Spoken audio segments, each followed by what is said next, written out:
Hello friends, हम लोग अब थोड़ा सा आगे बढ़ेंगे हमारे इस लॉ में और कॉन्ट्रैक्ट एक्ट का ये जो फिफ्थ यूनिट है that is breach of contract. It is first of all very very very important unit और अब इसमें हम लोग एक काफी इंपॉर्टेंट चीज देखने वाले हैं। पहले तो हम लोग एक बार देख लेते हैं कि हम लोगों ने एग्जैक्टली क्या क्या देख के रखा है, फिर उसके बाद हम लोग आगे बढ़ेंगे। तो मुझे सबसे पहले आप लोग बताना, हम लोगों ने प्राइमरीली क्या देखा? ब्रीच ऑफ कॉन्ट्रैक्ट दो टाइप का हो सकता है। एक हो सकता है आपका ऑर्डिनरी ब्रीच ऑफ कॉन्ट्रैक्ट या मैं बोलूंगा एक्चुअल ब्रीच ऑफ कॉन्ट्रैक्ट, दूसरा होता है anticipatory breach of contract. Okay, anticipatory breach of contract किसको बोलने वाले हो?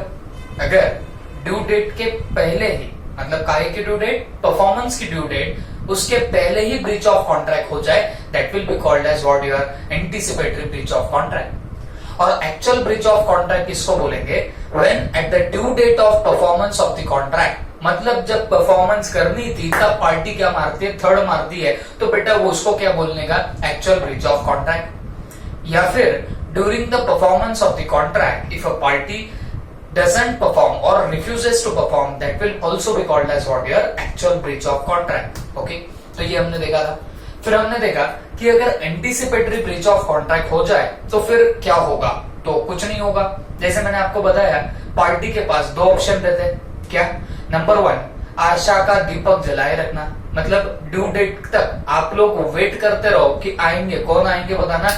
अरिजीत सिंह आएंगे। अरे याद आ रहा है ना आपको? इन शॉर्ट परफॉर्मेंस होगा ऐसा हम लोग क्या करते हैं? प्रिज्यूम कर रहे हैं और हम लोग वेट कर रहे हैं टिल द मैच्योरिटी या कॉन्ट्रैक्ट के परफॉर्मेंस की डेट तक। या फिर हम लोग क्या कर सकते हैं? जिस दिन रिफ्यूज कर दिया उसी दिन कॉन्ट्रैक्ट को रिजाइन कर देंगे। तो ये अपने पास में ऑप्शन अवेलेबल होते हैं। ओके, उसके बाद हम लोग आगे चले गए थे एक्चुअल ब्रीच ऑफ कॉन्ट्रैक्ट। तो बेटा एक्चुअल ब्रीच ऑफ कॉन्ट्रैक्ट में क्या होगा? कुछ नहीं, यहाँ पे तो ड्यूरिंग द परफॉर्मेंस भी ब्रीच हो सकता है या फिर जिस डेट को परफॉर्मेंस होना था उस डेट को भी ब्रीच हो सकता है। फिर हमने देखना स्टार्ट किया था what are the remedies for the breach of contract. अगर कल चल के किसी ने ब्रीच ऑफ कॉन्ट्रैक्ट कर दिया, किसी ने रिफ्यूज कर दिया परफॉर्मेंस करने से, तो क्या रेमेडीज होगी? ओके, तो क्या रेमेडीज होने वाली है? तो बच्चों एक बात समझ के लेना, remedies will be like that. First of all you can claim the damages from that other party. आप उस सामने वाली पार्टी से क्या क्लेम कर सकते हो? डैमेजेस क्लेम कर सकते हो। डैमेजेस का मतलब क्या होगा बताना?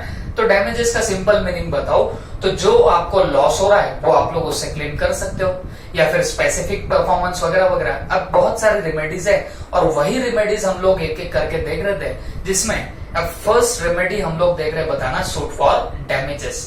तो डैमेजेस के बारे में हमने देख लिया। अब हम लोग बेसिकली आज सीखने क्या वाले बताना? टाइप्स ऑफ डैमेजेस, टाइप्स बोलो या काइंड्स बोलो, ओके, ऑफ डैमेजेस। तो डैमेजेस कौन कौन से होते हैं, कौन कौन से नहीं, ये सब बातें अब हम लोग आज के यहाँ पे देखने वाले हैं। ओके, तो we are seeing what here types और काइंड्स ऑफ डैमेजेस। किन किन टाइप के डैमेजेस होते हैं, किन किन काइंड्स के डैमेजेस होते हैं, ये हम लोग समझ के लेंगे। ओके, अब आगे जाने से पहले मैं बस आपको एक नॉर्मल सेंस में समझाना चाहता हूं कि एग्जैक्ट प्रॉब्लम कहां पे होती है, क्यों ये डैमेजेस वगैरह निकालना काफी इंपॉर्टेंट होता है वगैरह वगैरह। ये सब मैं आपको एक ड्रामेटिकली समझाने की कोशिश करता हूं, प्लीज ध्यान देना। अब बच्चों मान के चलो ये एक पर्टिकुलर पर्सन है जिसका नाम है ए, ये एक पर्टिकुलर बंदा है जिसका नाम है बी, ठीक है। अब दोनों के बीच में एक अग्रीमेंट हुआ है। क्या अग्रीमेंट हुआ है बताना? Agreement is like that A will transfer, या फिर मैं बोलूंगा A will deliver 100 kg of weight. Okay, 100 kg of weight कौन किसको डिलीवर करेगा? ए डिलीवर करेगा किसको? बी को। और ये कब डिलीवर करेगा? Let's say 10th of August 2020 को डिलीवर करेगा। तो ये ऐसा कॉन्ट्रैक्ट हुआ। और ये जो कॉन्ट्रैक्ट हुआ है, ये कॉन्ट्रैक्ट किस डेट पे हुआ? तो बेटा कॉन्ट्रैक्ट हुआ है मान के चलो आज ही, मतलब 2 अगस्त 2020 को क्या हुआ है बताना? कॉन्ट्रैक्ट हुआ है। और कॉन्ट्रैक्ट जो है वो ऐसे हुआ कि भाई 10 तारीख को ए बी को क्या करेगा? कुछ विट्स ट्रांसफर करेगा एट देन प्राइस, मतलब तब जो भी, या फिर हम ऐसा भी बोल सकते हैं कि आज के डेट पे मतलब 2 अगस्त को जो भी पर्टिकुलर व्हीट की प्राइस है उस प्राइस पे कॉन्ट्रैक्ट हो रहा है। मान के चलो जैसे आज व्हीट की प्राइस है, सपोज, अब मेरे को तो पता नहीं है बट हम ऐसा पकड़ के चलते कि भाई 40 केजी ओके, ₹40 पर केजी। तो ये अभी प्राइस चल रही है, किसकी प्राइस चल रही है? व्हीट की प्राइस चल रही है।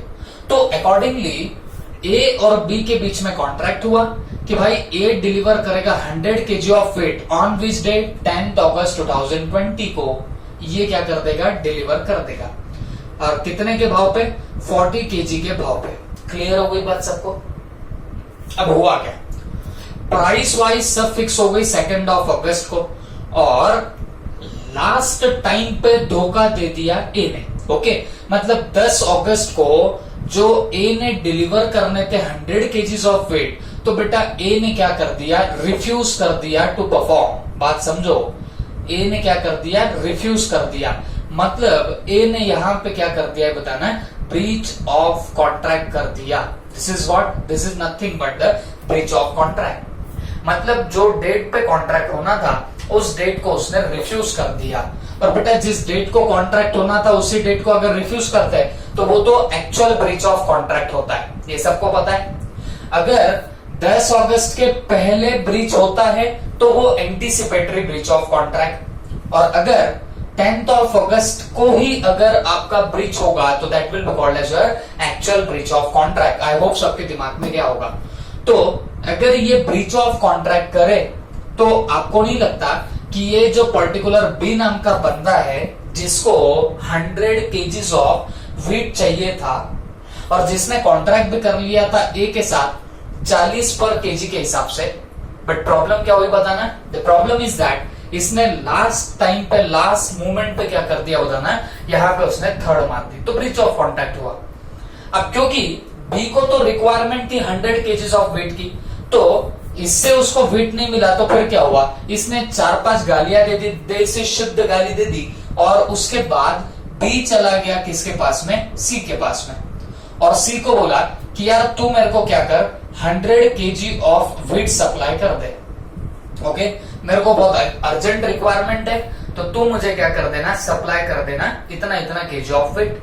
ओके, तो सी बोला ठीक है मैं तेरे को सप्लाई तो कर देता हूं। अब बी ने बोला भाई प्राइस क्या रहेगी? तो बंदा बोलता है देख आज के डेट में प्राइस चल रही है ₹45 पर केजी। ओके, ₹45 पर केजी का भाव चल रहा है, तो मैं तेरे को 45 के भाव पे क्या करूंगा? ये 100 केजी ऑफ व्हीट दे दूंगा। अब क्योंकि इस बी को तो रिक्वायरमेंट थी, बात समझो, बी को तो रिक्वायरमेंट थी ही व्हीट की, तो अकॉर्डिंगली बंदे ने क्या कर लिया बताना? ये जो व्हीट थे 100 केजी, तो ये 45 के भाव पे क्या कर लिए? परचेस कर लिए। अब एक बात आप गौर करके मुझे बताना, आपको नहीं लग रहा कि अगर ये जो कॉन्ट्रैक्ट किया हुआ था बी के ए के साथ में, अगर ये फुलफिल होता तो इस बी को 40 पर केजी के भाव में व्हीट मिलने वाले थे, बट क्योंकि इसने लास्ट मोमेंट पे थर्ड मारी तो फिर इसको क्या करना पड़ा? इसको नया पर्टिकुलर सप्लायर ढूंढना पड़ा, एंड अकॉर्डिंगली ही वेंट टू सी, और सी ने उसको कितने में बेचे? 45 के भाव में क्या कर दिए? गुड्स उसको बेच दिए। ओके, तो आपको नहीं लग रहा कि यहाँ पे ये जो पर्टिकुलर बी नाम का बंदा है इसका यहाँ पे लॉस हो रहा है? कैसे लॉस हो रहा है? अगर ए अपना परफॉर्मेंस कर देता तो उसको 40 के भाव के गेहूं मिलते, बट क्योंकि इसने रिफ्यूज कर दिया परफॉर्म करने को, ब्रीच ऑफ कॉन्ट्रैक्ट कर दिया, तो इसको मजबूरन सी के पास जाना पड़ा, जिसने उसको 45 के रेट में क्या कर दिए? गेहूं चढ़ा दिए। अरे बात समझे कि नहीं समझे? तो अकॉर्डिंगली आपको अगर समझ रहा होगा तो ये जो हमारा बी है ना, ये आ गया लॉस वाली पोजीशन पे। अरे बात समझो, he got the loss over here. ठीक है, तो अब मेरे को एक बात बताओ, मैं पूछू भाई बताओ बी का लॉस कितना हो रहा? तो बेटा इतने तो होशियार हो ही आप लोग। आप बोलेंगे सर देखो इसको लेना पड़ा कितने में? 45 में लेना पड़ा। ओके, जबकि वो कॉन्ट्रैक्ट होता तो कितने का होता? 40 का होता। कॉन्ट्रैक्ट होता तो कितने का होता? 40 का होता। तो अकॉर्डिंगली आप बोलेंगे सर उसको हर केजी के पीछे, पर केजी के पीछे 5 रुपीज का लॉस हो रहा है। किसको? बी को। तो मैं पूछता हूँ बेटा मेरे को बताओ टोटल लॉस कितना, तो आप बोलेंगे सर देखो ना 100 केजी परचेस किया ना और 1 केजी पे लॉस हो रहा है 5 रुपए का, तो इसको टोटल है ना सर 500 रुपए का लॉस हो रहा है। तो ये आपने मेरे को समझाया, तो मैं बोलूंगा बच्चों आप बड़े होशियार हो, इंटेलिजेंट हो, ओके, क्योंकि आपने करेक्ट फिगर निकाली है ये टोटल लॉस की। आप सही बोल रहे हो, 500 का लॉस हुआ है किसको, इस पर्टिकुलर बी नाम के बंदे को, ओके। तो देखो कॉन्ट्रैक्ट एक्ट बनाया इसके लिए गया है कि अगर ऐसे दो पार्टीज के बीच में कॉन्ट्रैक्ट हो जाए, एक पार्टी लास्ट मोमेंट पे थर्ड मारे, तो दूसरी पार्टी बेचारी सफर करेगी ना। अरे समझ रहा है कि नहीं समझ रहा है, ये इतना पिक्टोरियल फॉर्मेट में आपको समझाया, आई होप इतना तो दिमाग में गया होगा कि पार्टी एक सफर करती है। सफर बोले तो बेटा क्या ट्रैवलिंग करते हैं क्या, नहीं वैसा नहीं बोल रहा हूं। सफर का मतलब वो बंदे को हार्म पहुंचता, अरे किसको पहुंचता, जिसने ब्रीच किया उसको पहुंचता, या जिसने कॉन्ट्रैक्ट किया था बट सामने वाले ने ब्रीच किया उसको होगा। तो आप बोलेंगे सर जिसने या जिसका दिल टूटा उसका हम लोग बोलेंगे कि वो बंदा सफर करता है। तो मुझे एक बात बताना, अगर ऐसे कॉन्ट्रैक्ट एक्ट ही नहीं होता, या मैं बोलूंगा अगर ऐसे कॉन्ट्रैक्ट्स को रेगुलेट करने वाला कोई कॉन्ट्रैक्ट ना हो, तब तो भाई कोई भी दिन दहाड़े कॉन्ट्रैक्ट करेगा, दिन दहाड़े तोड़ के निकलेगा। तो अकॉर्डिंगली लॉ ने सोचा कि यार इन चीजों को रेगुलेट करना जरूरी है, कंट्रोल करना जरूरी है। तो इसके लिए तो कॉन्ट्रैक्ट एक्ट में remedies for breach of contract डाली गई। इसका मतलब क्या हुआ कि कल चल के अगर कोई पार्टी कॉन्ट्रैक्ट को ब्रीच कर दे, कॉन्ट्रैक्ट को तोड़ दे, कॉन्ट्रैक्ट को परफॉर्म न करे, कॉन्ट्रैक्ट को रिफ्यूज टू परफॉर्म करे, तो वो जो पार्टी बेचारी जो सफर कर रही है ना, उसके पास कुछ रेमेडीज चाहिए, कुछ राइट्स चाहिए। एंड अकॉर्डिंगली उन राइट्स में से एक राइट है right to sue for damages. Damages आप क्लेम कर सकते हो। अरे बात समझो मेरी, you can claim what, damages, okay. Damages बोले तो क्या, जो आपको लॉस हो रहा वो आप लोग सामने वाले से क्लेम कर सकते हो, ओके। अब जैसे यहाँ पे आपको समझ रहा होगा, तो बेटा ये जो बी है ना, बी को यहाँ पे लॉस डेफिनेटली हुआ है, ओके। कितने का लॉस हुआ तुमने निकाल के बोला सर 500 का होता। कैसा, मेरे को एक बात बताओ, ये अगर कॉन्ट्रैक्ट होता तो 40 के भाव में गेहूं मिलते थे बी को, लेकिन इसने क्या करा, थर्ड मारा, तो बी किसके पास गया, सी के पास में, और सी ने क्या कर दिए, गेहूं तो चढ़ाए, अरे लेकिन कितने पे, 45 के रेट पे। तो बंदा क्या हुआ बताना, 5 रुपीज के लॉस में पहुंचा, ओके। तो 5 इंटू 100 किया तो बेटा टोटल लॉस अपना कितना निकला, 500 रुपीज का लॉस निकला। तो अकॉर्डिंगली आपको नहीं लगता कि इस बी को ये 500 का जो लॉस हो रहा वो कॉम्पेंसेट होना चाहिए, ऐसा लॉ होना चाहिए जिससे इसके ये 500 रुपए वसूल हो जाए। तो बेटा कॉन्ट्रैक्ट एक्ट आपको ये लॉस वसूल करा के देगा, क्योंकि इस बी के पास में एक राइट होगा। अरे बेटा कौन सा राइट होगा, right to sue for damages, right to claim for damages. और ये बी किससे डैमेजेस क्लेम कर सकता, किससे लॉस वसूल कर सकता, तो याद रखना बी ए से लॉस वसूल कर सकता। बात समझ में आई, क्योंकि आइन टाइम पे लास्ट मोमेंट पे कौन थर्ड मार रहा, ए मार रहा, तो हमारा भी क्या कर सकता है बताना, इस ए से लॉस वसूल कर सकता। और कितना लॉस वसूल कर सकता, 500 का लॉस वसूल कर सकता। इसी को तो क्या बोलते हैं, damages, they are called as what यार, डैमेजेस। बात समझ में आई सबको, आई होप सबके दिमाग में क्या होगा, ओके। तो हम लोग ये तो समझ गए भाई ऐसे लॉस होता है, तो जो पार्टी सफर करती है, सफरिंग पार्टी है, तो वो पार्टी क्या कर सकती है, डैमेजेस क्लेम जरूर कर सकती है। ये मैंने आपको बता दिया, बात खत्म। But now we are saying what, kinds of damages, कौन कौन से टाइप के डैमेजेस हो सकते हैं ये हम लोग देख रहे हैं। क्लियर है बात सबको। अब देखो सबसे पहला काइंड ऑफ डैमेजेस होता है आपका ordinary damages, okay, ordinary damages, okay. अब देखो बच्चों, मैंने जैसे अभी स्टार्ट किया था, जैसे मैं आपको डायरेक्ट मॉड्यूल से पढ़ा रहा था, तो कुछ लोगों की नहीं, फिर एक एक करके सब लोगों की एक ही रिक्वायरमेंट आ रही थी, सर वो बोर्ड पर पढ़ाया हुआ ज्यादा बेटर होता है। तो अकॉर्डिंगली देखो, एक प्रॉब्लम मैं आपको बोलता हूँ, आप कैसे हो, आप ये जो जनता है ना आपकी, ये जितने भी तुम 33 बच्चे हो, तो तुम कैसे सब अलग अलग माइंड के हो। ओके, अभी कुछ बच्चे कैसे होते, कुछ बच्चे होते ऐसा होता कि भाई हमको फास्ट चाहिए, है ना, फास्ट चाहिए, तो भाई वो मॉड्यूल ऐसा खोल दो तो फिर फटाफट निकल भी जाता। बट प्रॉब्लम आएगी लर्निंग में। कुछ बच्चे ऐसे होते सर लर्न हो जाना, भले ही थोड़ा हौले, और क्योंकि यार तुमको नहीं पता होता रे कि कहाँ पे जाके सिलेबस कंप्लीट होगा, वो हमको पता होता है ना बहुत अच्छे से। तो आप एकदम वो मामले में फ्री रहा करो, आप टेंशन मत लो। आप देखते हो भाई इतने दिन में इतना हुआ, तो फिर इतने दिन में कितना, तो तुम वो क्रॉस मल्टीप्लीकेशन मत करो, because you are not at the stage जो आपको पता होगा कि यार ये कब तक कंप्लीट होगा। We know very well. तो आप सब मेरे पे छोड़ो, मैं जैसे बता रहा हूँ वो बस आप लोग ढंग से कर लो।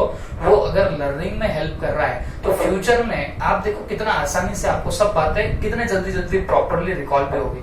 तो बेस्ट सिस्टम जो मेरी पहले से सिस्टम है, आप लोग उसमें काड़ी मत करना। ये सिस्टम ये सबसे बेस्ट सिस्टम है जो मैं भी मानता हूँ। दैट इज व्हाट ये बोर्ड पे मैं अगर पिक्टोरियल फॉर्मेट में, शॉर्ट नोट्स के फॉर्मेट में अगर बता दो, वो हौले जाएगा, लेकिन वो दिमाग में बैठेगा। आपके पास में एक रेडी मटेरियल रेडी हो जाएगा आपको वापस से देखने के लिए। तो वो थोड़ा सा अगर आराम से जाए तो उसमें दिमाग के टाइम मत लेना। हमको हमारे को थोड़ा एक्स्ट्रा टाइम लेते आएगा, सब आएगा अगर जरूरत पड़ी तो। बट वैसे भी आपको बोला गया है कि सितंबर अपनी डेडलाइन रहेगी। ओके, तो सितंबर की deadline we know very well. तो आप क्यों टेंशन लेते हो, मेरे को ये नहीं समझता।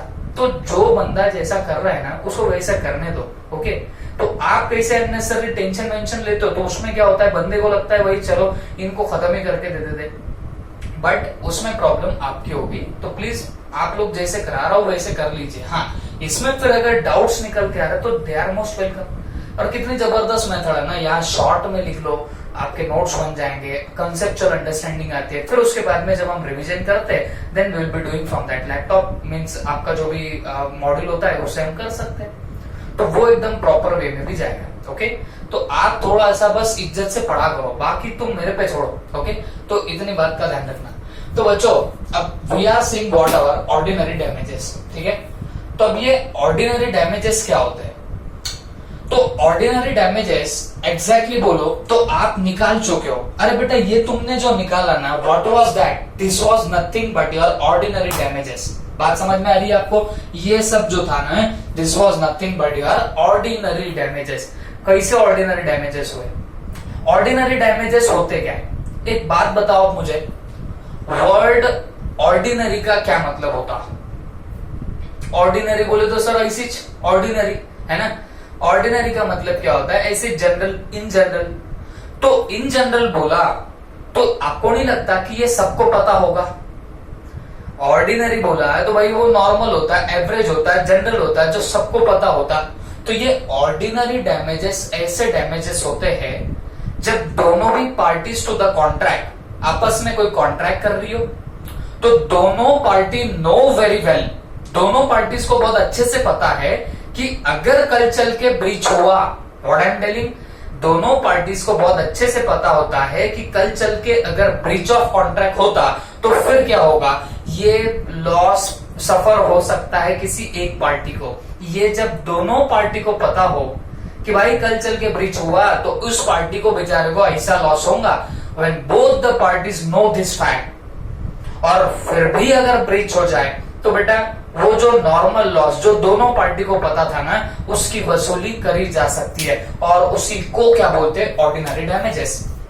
अब जैसे इन दोनों के बीच में जब कॉन्ट्रैक्ट हुआ, ए एंड बी के बीच में जब कॉन्ट्रैक्ट हुआ, तो both of them were knew that, दोनों को अच्छे से पता था कि अगर कल चल के ए अगर डिलीवर ना करे वेट, तो ये देखो ये जो कमोडिटीज होती है ना, व्हीट, जवार वगैरह वगैरह, जितनी भी कमोडिटीज होती है, अनाज के आइटम जो भी है, ग्रेन्स वगैरह जिसको आप लोग बोलते हो, तो इनके जो प्राइसेस है ना ये फ्लक्चुएट होते रहते हैं। डेली मार्केट में इनकी प्राइसेस आपको फ्लक्चुएट होते हुए नजर आएगी।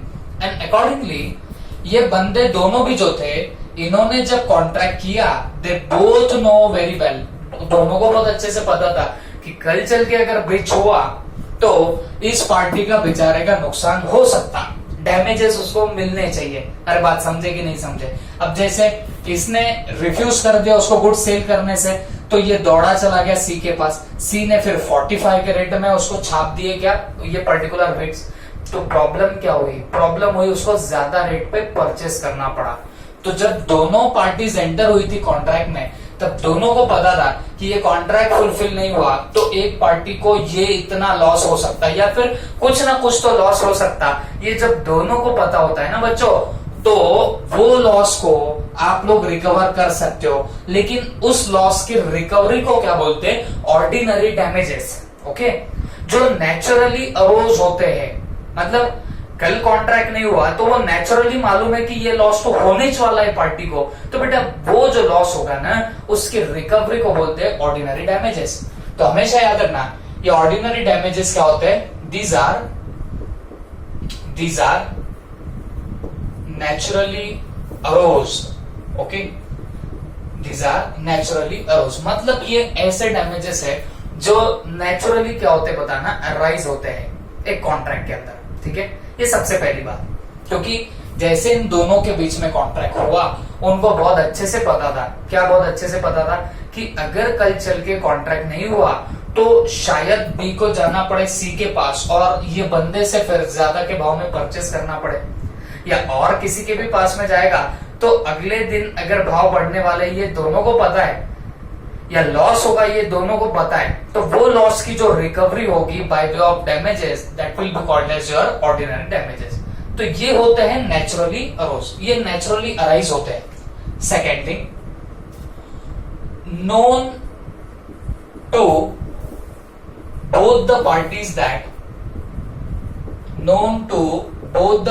that in case of breach these losses will arise।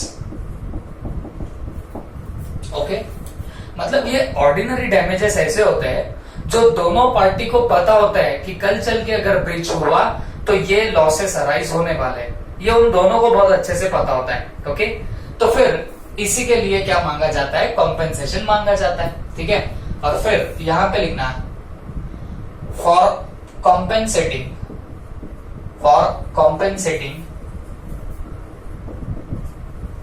these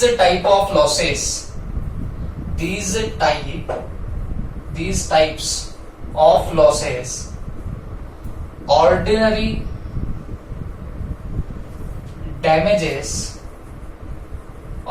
damages are provided by the party making the breach of contract to the suffering party. तो देखो ये हो गया आपका पूरा first type of damage, that is ordinary damage. इसमें होता क्या है? एक पार्टी जिसने ब्रीच ऑफ कॉन्ट्रैक्ट किया, जैसे यहां पे ए का नाम लूंगा, एक पार्टी जिसने ब्रीच ऑफ कॉन्ट्रैक्ट किया उस पार्टी ने दूसरे पार्टी को देना चाहिए। कौन सी दूसरी party? Suffering party. Okay, suffering party को देना चाहिए। क्या देना चाहिए? कॉम्पेंसेशन देना चाहिए। क्या देना पड़ेगा बताना? कॉम्पेंसेशन देना पड़ेगा। ओके, और कॉम्पेंसेशन भी जो देना है, तो मेरे को बात बताना, कॉम्पेंसेशन भी किस चीज के लिए देना है? लॉसेस को कॉम्पेंसेट करने के लिए। कैसे टाइप के लॉसेस को कॉम्पेंसेट करने के लिए देना पड़ेगा? तो याद रखना, जो नेचुरली अराइज हो रहे हैं। ओके, ऐसे डैमेजेस जो नेचुरली अराइज होते हैं वो कॉम्पेंसेट करने के लिए आपको क्या देने पड़ेंगे? डैमेजेस देने पड़ेंगे। ये सबसे इंपॉर्टेंट चीज। दूसरी बात, और ये ऐसे लॉसेस होते हैं which are known to both the parties. दोनों पार्टीज जब एंटर करती है कॉन्ट्रैक्ट में तो दोनों को पता है कि यार कल चल के ब्रीच हुआ, मतलब कॉन्ट्रैक्ट अपन ने तोड़ा तो किसी पार्टी को ये नुकसान हो सकता है। ये जब दोनों पार्टीज को पता हो तो बेटा ऐसे कॉन्ट्रैक्ट को या ऐसे लॉसेस को आप लोग क्या बोलेंगे? ऐसे लॉसेस को कॉम्पेंसेट करने वाले जो भी डैमेजेस दिए जाए they will be called as your ordinary damages. ये बात आप लोग ध्यान रखना। और इसमें भी एक चीज याद रखना, नो कॉम्पेंसेशन फॉर नंबर 1, कोई कॉम्पेंसेशन नहीं मिलेगा, किसको नहीं मिलेगा? फॉर रिमोट डैमेजेस और इनडायरेक्ट लॉसेस। ओके, अब इसका मतलब क्या हुआ? The meaning is very simple, जो आपके इनडायरेक्ट लॉसेस हो गए, ठीक है, तो इनडायरेक्ट लॉसेस के लिए आपको डेफिनेटली क्या नहीं मिलने वाले?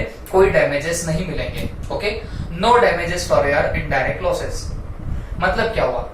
आपको जो डायरेक्टली लॉस दिख के आ रहा, अब जैसे यहां पे मेरे को एक बात बताओ, यहां पे डायरेक्टली दिखने वाला लॉस क्या हो रहा है कि भाई इसको जहां 40 केजी के रेट में व्हीट मिलने वाले थे, वहां पे ये बंदा कितने के भाव में परचेस कर रहा है? 45 पर केजी के भाव में कर रहा है। तो ये डायरेक्टली विजिबल है लॉस, है ना, दिख के आ रहा है कि हाँ यार ये तो लॉस हुआ है। तो ऐसे के लिए डैमेजेस दिए जाएंगे। कोई इनडायरेक्ट लॉस आप कुछ भी चिपका दोगे तो मिलेगा क्या? जवाब नहीं मिलेगा। याद रहेगी बात। एंड सेकेंडली, नो डैमेजेस या फिर no compensation for remote damages. Remote का मतलब होता है नेग्लिजिबल। अरे बहुत ही छोटी अमाउंट की बात रही तो क्या उसके लिए कोई डैमेज देना पड़ेगा क्या? बताना, जवाब है नहीं देगा। ओके, तो this is all about your ordinary damages.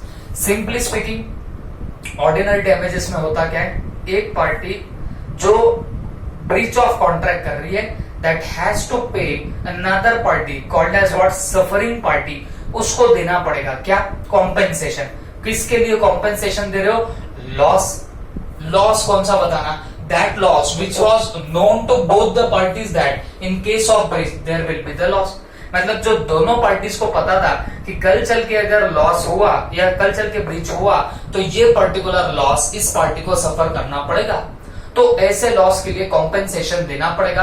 किसने किसको कॉम्पेंसेशन देना? जो आपकी पार्टी क्या कर रही है? ब्रीच कर रही है, उस पार्टी ने देना। कौन सी पार्टी को? सफरिंग पार्टी को देके रखना। Is that clear?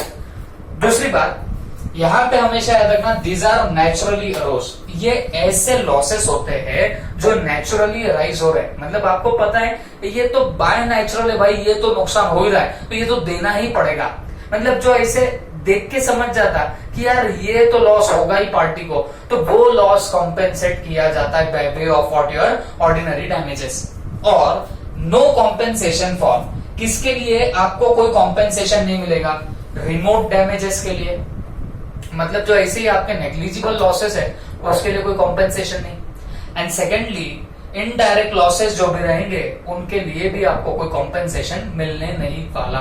बात समझ में आ गई? तो ये चीजें आप लोग अच्छे से नोट कर लो। ओके,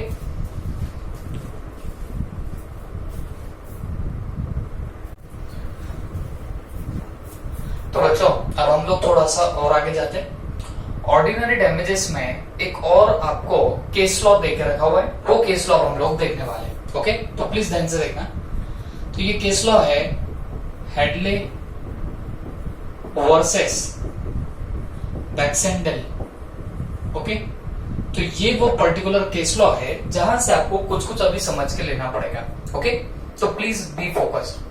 अब ये एग्जैक्टली केस लॉ किस चीज का है, इसके अंदर क्या हुआ, क्या फैक्ट्स है इसके, ये सब आपको आराम से समझ के लेने पड़ेंगे। ठीक है, अब बात मेरे ध्यान से सुनना।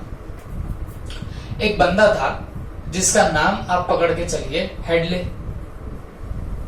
ओके, इसकी एक फ्लोर मिल थी। ओके, फ्लोर मिल बोले तो आटे की मिल है ना।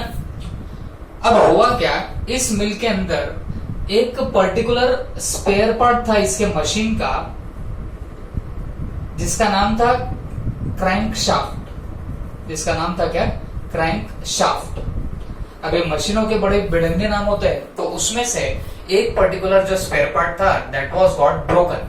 ठीक है, तो इस फ्लोर मिल में जो मशीन थी उसका एक जो स्पेयर पार्ट था ना, ये टूट गया था, ब्रोकन। ठीक है, अब ये टूट गया। अब क्योंकि ये मशीन से ही वो पर्टिकुलर क्या होता है बताना, मिल चलती थी या चला करती थी, और वो मशीन का major spare part broke down हो गया, तो जिसकी वजह से ये जो मिल है ये टेम्परली क्या हो गई बताना, स्टॉप हो गई।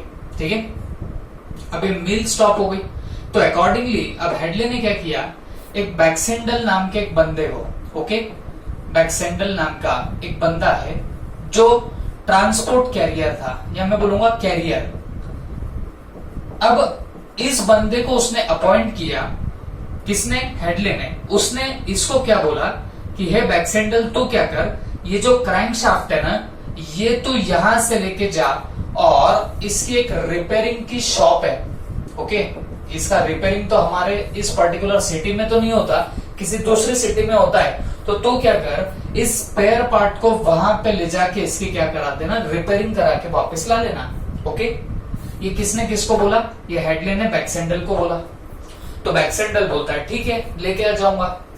तो हेडले ने बोला देख, तेरे को 2 दिन के अंदर ये पूरा काम कर देना पड़ेगा, वहां पे लेके जाना, रिपेयरिंग करा के वापिस लाना, 2 दिन के अंदर करना पड़ेगा। ये किसने किसको बोला? ये हेडले ने बोला था बैक्सेंडल को। बात समझ में आ रही है आपको? बट अकॉर्डिंगली क्या होने लग गया, एक प्रॉब्लम हो गई। What was the problem? इस पर्टिकुलर हेडले ने क्या किया, इसको ये क्रैंकशाफ्ट तो दे दिया, लेकिन किसी रीजन से इसका जाना हुआ नहीं उस पर्टिकुलर रिपेयरिंग के शॉप तक, उस सिटी तक। तो इसका फर्दर 5 डेज का डिले हो गया। ओके, इसका फर्दर क्या हो गया बताना, 5 डेज का डिले हो गया। ठीक है, अब ये 5 डेज का डिले हो गया तो तब तक इसकी जो पर्टिकुलर मिल थी ये बंद पड़ी हुई थी, इसकी वर्किंग पूरी स्टॉप थी। बात समझ में आ गई आपको? इसकी वर्किंग इन टोटलिटी क्या हो गई थी बताना, स्टॉप होके रह गई थी, ठप्प होके रह गई थी। ओके, अब हुआ इसे, ये बंदा आराम आराम से 5 दिन के बाद गया, फिर उसके बाद में स्पेयर पार्ट वगैरह रिपेयर करा के लेके भी आया। ओके, ये स्पेयर पार्ट रिपेयर करा के लाया, बट इसको टोटल कितने दिन लग गए? 7 डेज लग गए। ओके, जो काम 2 दिन में होना था वो 5, 6, 7 दिन के बाद, क्योंकि उसने गया ही कब बताना, 5 दिन के बाद, और 2 दिन तो लगने वाले थे, ये तो इसको भी पता था, रिपेयरिंग को बोलो, जाने आने को बोलो। तो टोटलिटी में 7 डेज का डिले हो गया। ओके, तो फिर अकॉर्डिंगली ये जो पर्टिकुलर हेडले था इसका दिमाग घूमा। ओके, तो ये एकदम गुस्सा हो गया और इसने इस बैक्सेंडल पे स्यू कर दिया। ओके, इसने स्यू काय के लिए करा, अब बात मेरे ध्यान से सुनना। इस हेडले ने स्यू किया बैक्सेंडल पे for loss of profit. Okay, for what? Loss of profit. क्यों लॉस ऑफ प्रॉफिट के लिए स्यू किया? क्योंकि हेडले बोला कि देख, मैंने तेरे साथ में कॉन्ट्रैक्ट किया था भाई 2 दिन में तू ये काम करके आना, बट तू नहीं करके आया, तूने तो 7 दिन लगा दिए। इसकी वजह से मेरी जो मिल थी, फ्लोर मिल बंद पड़ी हुई थी, और क्योंकि ये फ्लोर मिल फिर बंद पड़ी तो फिर मुझे यहाँ पे क्या हुआ है बताना, जो प्रॉफिट में अर्न कर सकता था, जिसकी अपॉर्चुनिटी थी मुझे अर्न करने की, वो मैं अर्न नहीं कर पाया। किसकी वजह से नहीं कर पाया? तेरे कारण नहीं कर पाया। तूने ये जो पर्टिकुलर काम किया, जो डिले किया, इसकी वजह से मेरी जो फ्लोर मिल है वो इतने दिनों तक एडिशनली बंद पड़ी थी, तो मुझे यहाँ पे लॉस हुआ प्रॉफिट का, तो तू क्या करना, अब मुझे वो एज अ डैमेजेस बोल के दे देना। और उसके अलावा यहाँ जो डिले हुआ तो क्रैंकशाफ्ट की जो रिपेयरिंग के चार्जेस थे वो भी बंदे ने ज्यादा लिए। अब कोई भी रीजन से बोलो, जैसे वो शाफ्ट का जो रेट था वो चेंज हो गया, पहले रेट अलग था, 5 डेज के बाद रेट और चेंज हो गया, तो वो रेट भी ज्यादा लग गया, और दूसरी बात बंदे का प्रॉफिट भी लॉस हो गया, नुकसान हो गया। तो फिर अकॉर्डिंगली ये जो पर्टिकुलर हेडले है इस बैक्सेंडल से लॉस ऑफ प्रॉफिट भी मांग रहा, और ये जो रिपेयरिंग में डिले हुआ उसकी वजह से और जो एडिशनल क्रैंकशाफ्ट, वो जो स्पेयर पार्ट था उसका भी रेट जो बढ़ा, उसके लिए भी इसने क्या मांगा बताना, इसने कॉम्पेंसेशन मांगा। ओके, बट याद रखो केस कौन जीता? केस वोन हुआ बैक्सेंडल। बात समझ के लेना, कौन जीता है बताना केस? बैक्सेंडल केस जीत गया। क्यों केस जीता?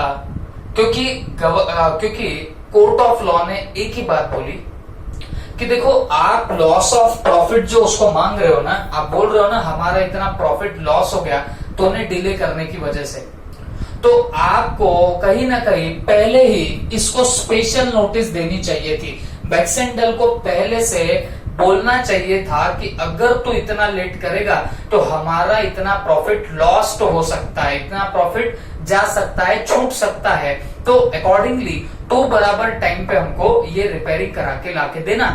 अगर आप ऐसी स्पेशल नोटिस उसको देते तो फिर आप उससे लॉस ऑफ प्रॉफिट के लिए डैमेजेस मांग सकते थे, बट क्योंकि आपने स्पेशल नोटिस नहीं दी, आपने सिर्फ उसको बोला 2 दिन के अंदर करके लाना, उसने बोला हाउ मैं करके लाऊंगा, but you have not given him special notice that अगर तेरा 2 दिन के अंदर लेके आना नहीं जमा तो हमारा यहाँ पे लॉस होगा और ये लॉस तुझे भर के देना पड़ेगा, ऐसी आपने नोटिस नहीं दी थी। ये किसने बोला? कोर्ट ने बोला। तो अकॉर्डिंगली केस कौन जीता बताना? बैक्सेंडल जीता। तो हमेशा याद रखो बेटा, ऑर्डिनरी डैमेजेस कौन से होते हैं? Which are known to the both the parties, जो दोनों भी पार्टीज को पता है। हाँ, ये बात सही है कि ये डिले किया तो यहाँ लेट्स से दोनों को पता था कि भाई रिपेयरिंग चार्जेस बढ़ सकते हैं या फिर रेट उसका कम ज्यादा होता है तो कल चल के उसका रेट बढ़ेगा। अब ये दोनों पार्टीज को पता होता है तो उतने के लिए इसको लाइबल पकड़ा जाएगा। बैक्सेंडल से उतना जो लॉस हुआ वो डैमेजेस बोल के लिया जा सकता है, because that is ordinary damage. But इसकी फ्लोर मिल बंद पड़ी है तो इसका इतना प्रॉफिट लॉस्ट होगा, ये तो भाई बैक्सेंडल को नहीं पता था और ना ही इसने कोई स्पेशल नोटिस दी थी, तो अकॉर्डिंगली आप लॉस ऑफ प्रॉफिट उससे वसूल नहीं कर सकते। This was the case law of this particular Hadley versus Baxendale. I hope सबके दिमाग में गया होगा। ओके, तो शॉर्टली बोलो तो भाई उसका कोई स्पेयर पार्ट खराब हुआ था, उसने बोला 2 दिन के अंदर रिपेयर करा के लाके देना, उस कैरियर ने बोला ठीक है करा के लाके दूंगा, बट उसने डिले किया, 7 डेज से फर्दर डिले हो गया। तो फिर बाद में चल के इस हेडले ने उससे जब कॉम्पेंसेशन मांगा या डैमेजेस मांगे लॉस ऑफ प्रॉफिट के, तो कोर्ट ने बोला भाई नहीं दिया जा सकता। क्यों नहीं दिया जा सकता? क्योंकि इसने उसको कोई स्पेशल नोटिस नहीं दी थी कि भाई मेरी यहाँ पे फ्लोर मिल बंद पड़ी है तो जितना डिले करेगा उतना मेरा प्रॉफिट का नुकसान होएगा। ये तुमने अगर उसको स्पेशल नोटिस नहीं दी है तो आप उससे वो डैमेजेस वसूल नहीं कर सकते। ऑर्डिनरी डैमेजेस क्या होते हैं? जो दोनों पार्टीज को पता होते हैं कि कल चल के ब्रीच हुआ तो भाई ये डैमेज, ये लॉस सामने वाली पार्टी को होगा, तो बस आप उतना ही वसूल कर सकते हो। ओके, तो ऑर्डिनरी डैमेज तो ऐसा ही रहेगा। आई होप सबके दिमाग में गया होगा। ओके, जो दोनों पार्टीज को नोन होते हैं कि भाई ये डैमेजेस हो सकता है डिले की वजह से, तो वो तो होगा। अब तुम में से भी कोई मेरे को काउंटर क्वेश्चन पूछेगा, सर ये तो फिर ये जो पर्टिकुलर ट्रांसपोर्टर है उसको तो मालूम रहेगा ना कि भाई अगर कल चल के अपन ने डिले किया तो इसकी फ्लोर मिल का मतलब यहाँ पे प्रॉफिट का नुकसान हो रहा है। तो मैं आपको एक चीज बताना चाहूंगा, क्योंकि इस बैक्सेंडल को इतना पता है कि मशीन खराब हुई है। ओके, ये नहीं पता था कि उसके पास एक ही मशीन है और वही एक मशीन खराब हो गई और फ्लोर मिल बंद पड़ी है। ये किसने नोटिस नहीं दी थी? हेडले ने नोटिस नहीं दी थी। बोलते टाइम बस वो इतना बोला 2 दिन में रिपेयर करके लाके देना। ये उसको कहानी नहीं बताई कि ये मेरी जो फ्लोर मिल है ये बंद पड़ी हुई है तो जितना लेट करेगा मेरे को उतना लॉस होगा, ये बात उसने नहीं बताई थी। तो the fact was not known to that party, और जब पार्टी को नोन ना हो तो आप वो डैमेजेस बोल के वसूल नहीं कर सकते हो। ओके, तो this was your ordinary damage. अब इसके बाद नंबर लगता है स्पेशल डैमेजेस का। ओके, सेकेंड नंबर पे special damages. Okay,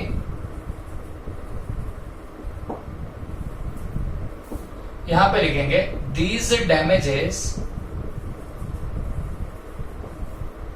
can be recovered if notice is given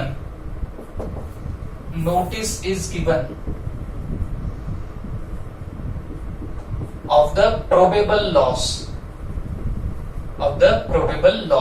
मतलब क्या हुआ? आप जब आपके प्रोबेबल लॉस के नोटिस सामने वाले को दे सकते हो तो ही जाके क्या होगा बताना, तो ही आप लोग उससे स्पेशल डैमेजेस क्लेम कर सकते हो। Okay, what I am telling, मतलब क्या हुआ? ऑर्डिनरी डैमेजेस कौन से होते बच्चों? जो नॉर्मल कोर्स में आपको देखते के साथ समझ जाता है कि भाई ये तो अपने को वसूल तो होना ही है क्योंकि ये अपना लॉस हुआ है। नेचुरली आपको समझता है कि ये लॉस हो रहा है तो उसके लिए आप कॉम्पेंसेशन मांग सकते हो, that is your ordinary damages. But special damages में क्या होता है बच्चों? तो स्पेशल डैमेजेस में आपने अगर सामने वाले को पहले इंटीमेट किया कि बाबा तूने अगर ब्रीच ऑफ कॉन्ट्रैक्ट किया तो देख मेरा ये एक नुकसान हो सकता तो तुझे वो भी मुझे रिकवर करा के देना पड़ेगा। तो ही जाके आप लोग वो भी लॉस की रिकवरी कर सकते हैं। जैसे फॉर एग्जांपल मैं आपको बोलता हूं, देखो ए नाम का एक बंदा है, इसने कॉन्ट्रैक्ट किया था बी को 100 kg ऑफ व्हीट डिलीवर करने का, ओके, और रेट क्या था ₹40 पर kg, ठीक है, ये रेट था उसका। अब इस पर्टिकुलर कॉन्ट्रैक्ट में हुआ क्या, ए ने कॉन्ट्रैक्ट किया था बी को 100 kg ऑफ व्हीट 40 पर kg के हिसाब से देने का, बट प्रॉब्लम ये हो गई 10 अगस्त को डिलीवरी करनी थी एंड लास्ट मोमेंट पे ये बंदा ब्रीच कर रहा है, ओके, इसने ब्रीच कर दिया। तो अब ब्रीच करने से हुआ क्या है, बी को जाना पड़ा सी के पास, सी ने 45 पर kg के हिसाब से क्या कर लिए, व्हीट लेके आ गया, ओके। तो अब यहाँ पे अपेरेंटली आपको एक बात समझ में आ रही है कि बी को 5 पर kg का नुकसान हुआ, ओके। तो यहाँ पे ये जो आपका 5 into 100 है ना बच्चों, तो 500 का जो लॉस है ये लॉस अपेरेंट है, ओके, मतलब ये दिख के आ रहा है कि भाई ये तो लॉस होने वाला है। तो ऐसे लॉस को जब आप रिकवर करते हो ना, तो इसको बोलते हैं ऑर्डिनरी डैमेजेस। ये तुम्हारे क्या बनने वाले, ऑर्डिनरी डैमेजेस बनेंगे, ओके, बात समझ के लिए ना। जो लॉस अपेरेंट होता, जैसे देखते के साथ समझ रहा कि भाई ये लॉस तो अपने को होने ही वाला है, तो फिर इसको बोलते हैं ऑर्डिनरी डैमेजेस। और ये ऐसे डैमेजेस ये बंदा कभी भी वसूल कर सकता है इस पार्टी से, इसमें कोई दो राय नहीं है। लेकिन अब स्पेशल डैमेजेस क्या होते हैं, ध्यान से सुनना मेरी बात। ऑर्डिनरी तो मैंने आपको पहले भी बताया था और अभी भी बताया, अब स्पेशल में देखो फर्क क्या गिरता है। अब देखो इन दोनों के बीच में जब कॉन्ट्रैक्ट हो रहा था तो बी ने इंटीमेट किया था ए को, क्या इंटीमेट किया था ए को कि भाई तू पक्का मुझे 10 अगस्त को ही गुड्स देगा ना, व्हीट मुझे 10 अगस्त को ही देगा ना। तो ये बोलता है हाँ भाई दे दूंगा। तो ये बोलता है देख भाई मेरा यहाँ पे एक कॉन्ट्रैक्ट हुआ है, ओके, यहाँ पे मेरा एक कॉन्ट्रैक्ट हुआ है डी नाम के बंदे को व्हीट सेल करने का, और वो भी कितने 100 kg सेल करने का मेरा कॉन्ट्रैक्ट हो चुका है। तू अगर डिले करेगा तो वहां पे, या फिर तू यहाँ पे मुझे सप्लाई नहीं करेगा तो मैं उसको सप्लाई नहीं कर पाऊंगा, तो मेरा प्रॉफिट का नुकसान हो सकता, ओके। और वैसे तो वो बोलेगा नहीं उसको कि मैंने उसको कितने में बेचने का कॉन्ट्रैक्ट किया है, बट सपोज अगर बोल भी दे, हम अगर पकड़ के चले कि इनका अग्रीमेंट दोनों के बीच में 50 पर kg का हुआ है, मतलब ए से बी लेगा 40 के भाव में और वो सी डी को दे देगा कितने के भाव में, 50 के भाव में, ओके। तो अगर ये बी इंटीमेट करे कि उसका कॉन्ट्रैक्ट हुआ है डी के साथ में, बस इतना ही इंटीमेट करे, भले ही कितने रेट पे हुआ क्या हुआ कुछ इंटीमेट नहीं कर रहा, सिर्फ अगर इतना बोले कि देख तू अगर मुझे सप्लाई करेगा तो मैं उसका फर्दर सेल कर पाऊंगा डी को, तो तेरा पक्का तो है ना, तो बराबर मेरे को 10 अगस्त को सप्लाई तो करेगा ना। अरे बात समझे कि नहीं समझे। तो अगर ये इंटीमेशन बी ए को दे दे और अगर फिर अब ए क्या करता है, रिफ्यूज करता है, ए क्या करता है, रिफ्यूज करता है, तो ये जो बी रहेगा ना, बी ये जो अपरेंट लॉस हुआ जो 40 के भाव में मिलना था वो 45 के भाव में मिला, तो मतलब अब यहाँ पे क्या हो गया बताना उसको, 5 रुपीज एक्स्ट्रा पे परचेस करना पड़ा। तो ये जो अपरेंट लॉस है ये तो उसको मिलेगा ही मिलेगा, इसको बोलेंगे ऑर्डिनरी डैमेजेस। बट अब क्या हुआ, क्योंकि अब इसके साथ तो कॉन्ट्रैक्ट 50 के भाव में सेल करने का हो चुका था, 50 के भाव में सेल करने का हो चुका था। अब अगर ये यहां से 45 में परचेस करके उसको 50 में बेचे, तो आपको नहीं लग रहा उसके पास अपॉर्चुनिटी थी, उसके पास अपॉर्चुनिटी थी, क्या की अपॉर्चुनिटी थी, प्रॉफिट अर्न करने की 10 पर kg का, उसके पास अपॉर्चुनिटी थी 10 पर kg का प्रॉफिट अर्न करने की, किसके पास में, बी के पास में। बट प्रॉब्लम क्या हो गई, इसने लास्ट मोमेंट पे थर्ड मारी, तो बंदा 45 kg के हिसाब से परचेस किया और इसको सेल किया 50 kg पे, तो एट लास्ट उसको प्रॉफिट सिर्फ कितना हुआ, प्रॉफिट अर्न कितना बोलो, प्रॉफिट तो भाई 5 पर kg पे ही अर्न किया। तो आपको नहीं लगता 5 रुपीज पर kg कम उसने प्रॉफिट अर्न किया, ओके। तो ध्यान रखना लेस प्रॉफिट, कितना कम प्रॉफिट अर्न किया, 5 पर केजी। तो याद रखना ये 5 पर केजी इंटू 100, मतलब ये 500 है, ये भी वो क्लेम कर सकता। ओके, किससे क्लेम कर सकता बताना, आपके पर्टिकुलर ए से वसूल कर सकता। देखो, 2 टाइप के डैमेजेस बी वसूल कर सकता है ए से। कौन कौन से, 40 के भाव पे बेचने वाला था, नहीं बेचा, तो 45 के भाव पे, 45 के भाव पे परचेस करना पड़ा, मतलब 5 केजी एक्स्ट्रा पे परचेस करना पड़ा। ओके, तो ये वसूल कर लेगा, ये ऑर्डिनरी डैमेजेस है, अपेरेंट है।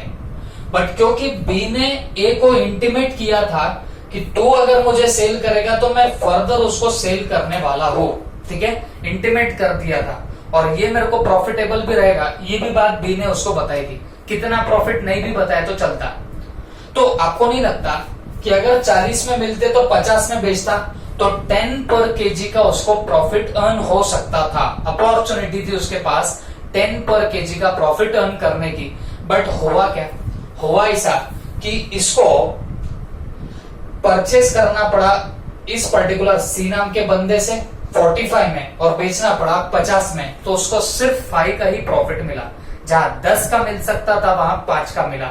इन शॉर्ट 5 रुपीज का कम प्रॉफिट मिला।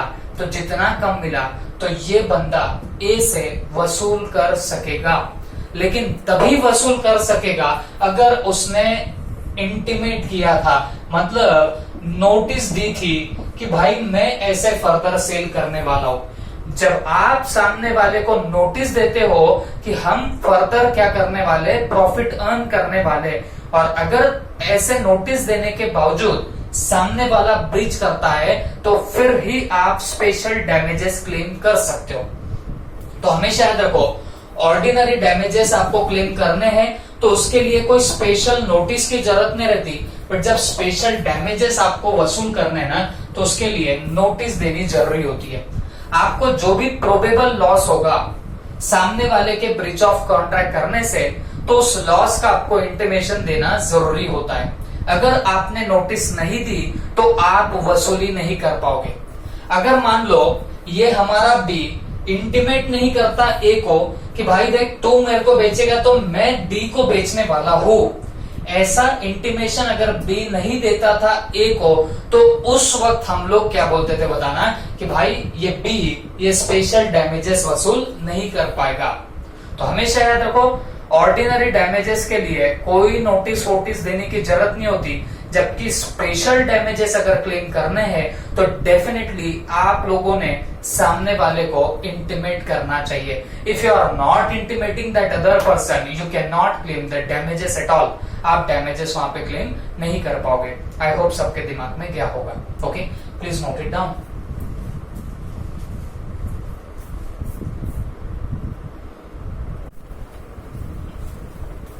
अब बच्चों, हम लोग डैमेजेस में 3rd नंबर देखने वाले विंडिक्टिव और एग्जम्पलरी डैमेजेस। ओके, तो ये नेक्स्ट टाइप कौन सा है बताना हमारा, विंडिक्टिव और एग्जम्पलरी डैमेजेस। ठीक है, तो ये होते क्या है, नाम से तो बड़े बेढंगे लग रहे, विंडिक्टिव एंड एग्जम्पलरी, है ना। तो याद रखना, ये विंडिक्टिव एंड एग्जम्पलरी डैमेजेस, और सॉरी इसके बीच में, इसका मतलब दोनों में से कोई एक वर्ड यूज कर सकते हो आप लोग। तो विंडिक्टिव और exemplary damages awarded only in 2 cases, awarded only in 2 cases. ये डैमेजेस सिर्फ और सिर्फ 2 ही केसेस में अवॉर्ड किए जाएंगे। मतलब ऐसा नहीं है कि कुछ भी हुआ तो ये विंडिक्टिव डैमेजेस देंगे, ऐसा नहीं होता। ये सिर्फ 2 ही केसेस में आपको अवॉर्ड किए जाएंगे। कौन से damages, vindictive and exemplary damages. Sir बताई दो कौन से ऐसे 2 चीजें हैं, दो केसेस वो कौन से है जहां पे विंडिक्टिव और एग्जम्पलरी डैमेजेस प्रोवाइड किए जाएंगे। तो number 1, promise to marry, promise to marry but breach of this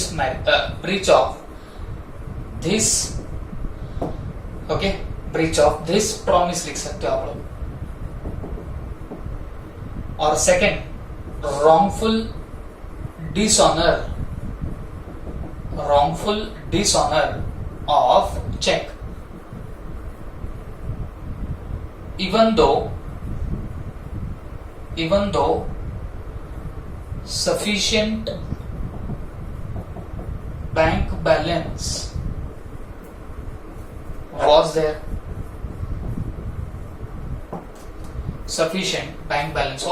okay. तो याद रखना, ये अजीबोगरीब टाइप का ये जो डैमेज है ये कब दिया जाएगा, ये सिर्फ और सिर्फ दो केसेस में अवॉर्ड किया जाता है। नाम क्या है इसका? विंडिक्टिव और एग्जाम्पलरी डैमेजेस। तो कब ये डैमेजेस अवॉर्ड किए जाएंगे? तो बेटा case number 1, promise to marry and breach of this particular promise.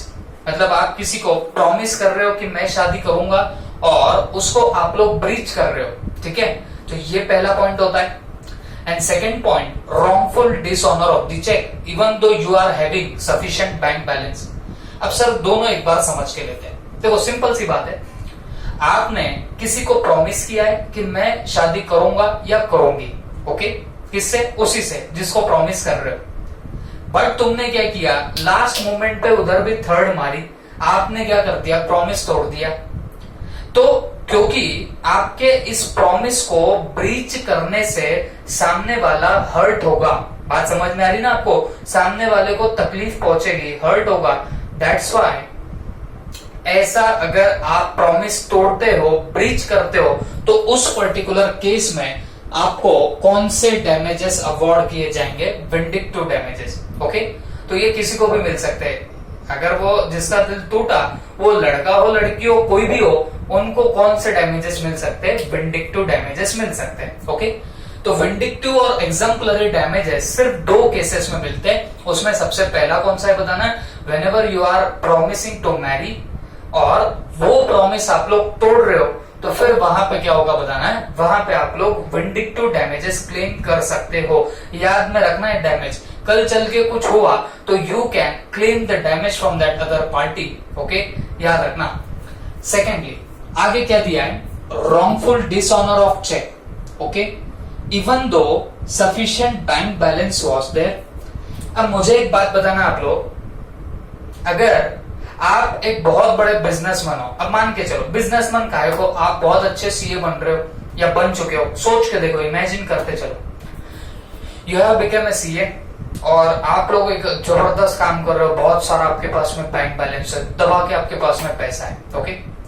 अब आपने क्या किया, आपने एक बंदे को चेक में पेमेंट किया और मान के चलो 1000 रुपीज का आपने चेक से पेमेंट कर दिया। किसी बंदे को आपने 1000 का चेक का पेमेंट किया।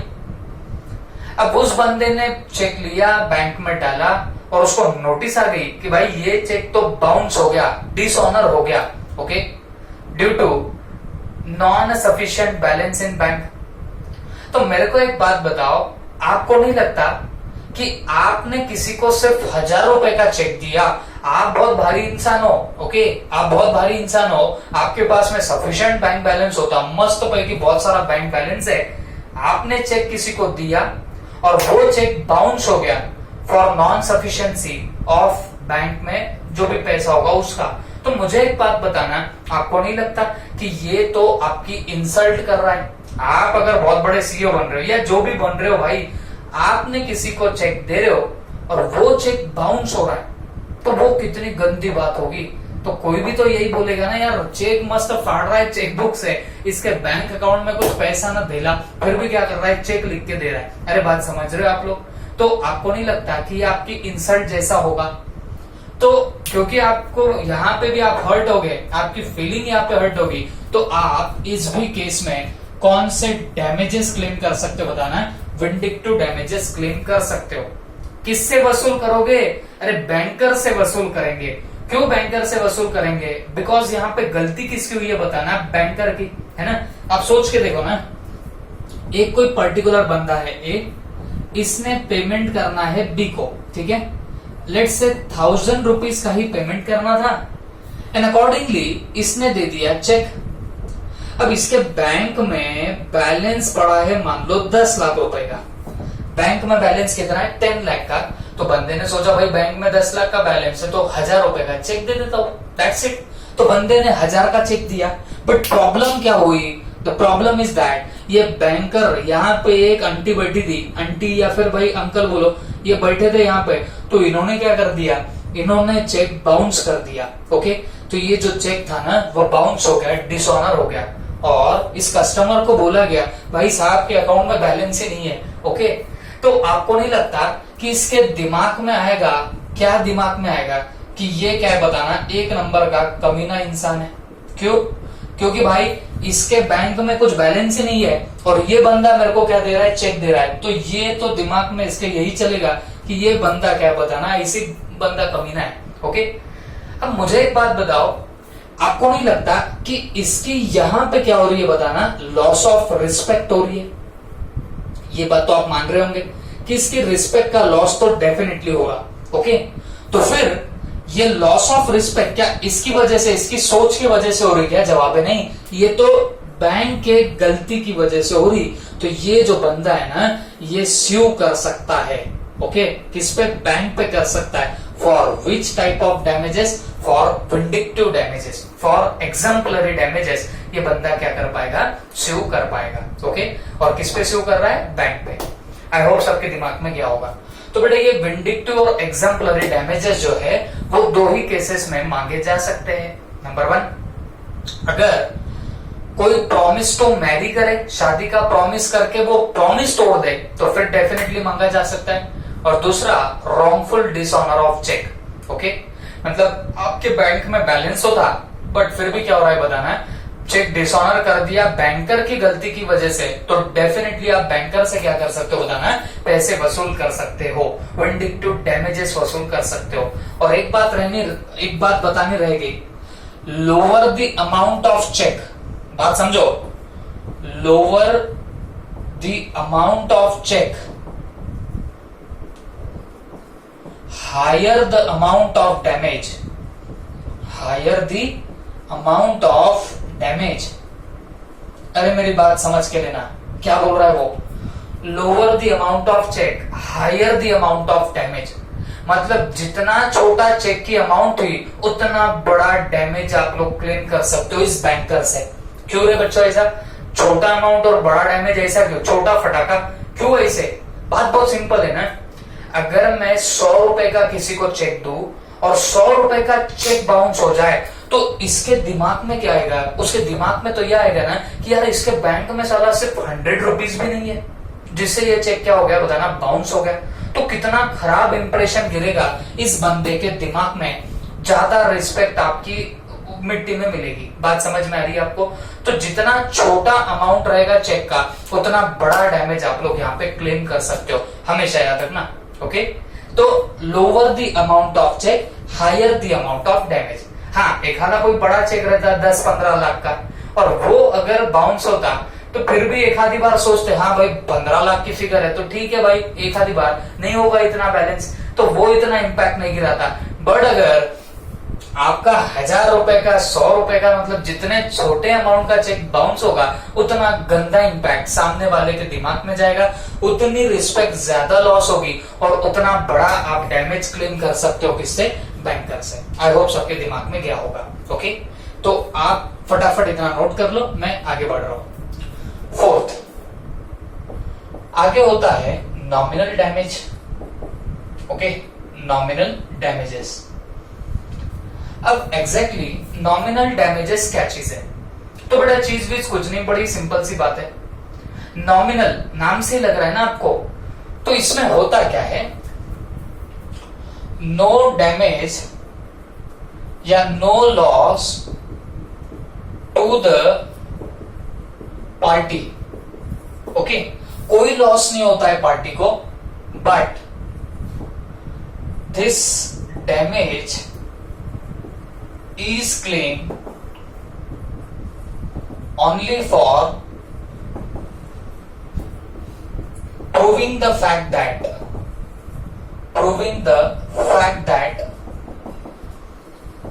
there was breach of contract. Okay, damages amount is, for example,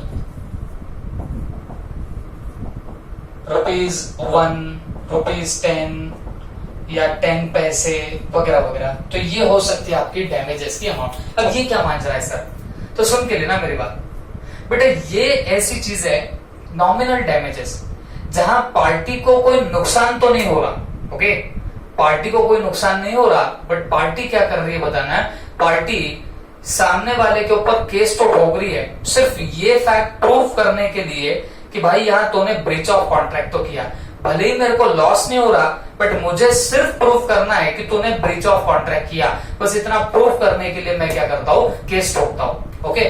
और इसकी अमाउंट भी ज्यादा नहीं होती, बस ₹1, ₹2, 10 पैसे होती, ठीक है। तो यहाँ पार्टी को कोई लॉस नहीं हो रहा, बट सिर्फ ये फैक्ट प्रूव करने के लिए कि तुमने ब्रीच ऑफ कॉन्ट्रैक्ट किया, तो ये क्या किया जाता है बताना, ये केस ठोका जाता है, ओके। तो ऐसे जो डैमेजेस मिलेंगे उनको हम लोग क्या बोलेंगे, नॉमिनल डैमेजेस। और ये होते भी नॉमिनल ही है, ₹1, ₹10, पैसे, 2 पैसे, ऐसे होता है, because you are not suffering from any loss, ठीक है। अब 2 डैमेजेस बचे हैं, हम वो नेक्स्ट लेक्चर में कर लेंगे, प्लीज नोट इट डाउन।